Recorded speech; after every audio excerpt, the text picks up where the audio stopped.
Let's move on to Switzerland, where there's been some good news for advocates of less harsh drug laws. The Swiss Parliament has just announced a change to the law that decriminalized this.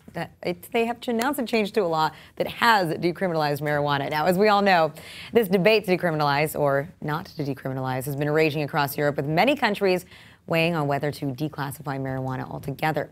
And this chart that you can see from last week doesn't reflect Thursday's update from Switzerland, but it does show all of the countries where weed is legal, illegal, and only legal for medical use. So for folks in Switzerland, the new laws mean that the possession of the drug will only be a minor misdemeanor and will not go on a person's criminal record. Now, starting this month, anybody found with up to 10 grams of the substance can avoid all formal legal proceedings, and they'll need to just pay an on-the-spot fine equivalent to about 68 pounds.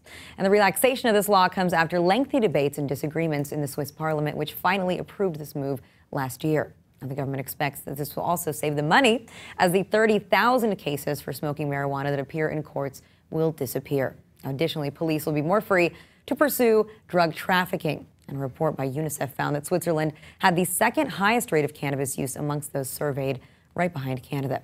And speaking of Canada, starting on Tuesday, Canada's medical marijuana industry will become privatized. So what do you think about those two big developments there? Well, you know, I got to tell you, anyone who knows me knows that I'm all for decriminalizing marijuana, let alone, you know, even Are you for legalizing it? I am for legalizing it. I mean, I think it's a lot less, you know, destructive on many levels, both personally and collectively as a society, than alcohol. So if alcohol is legal, let's just tax marijuana.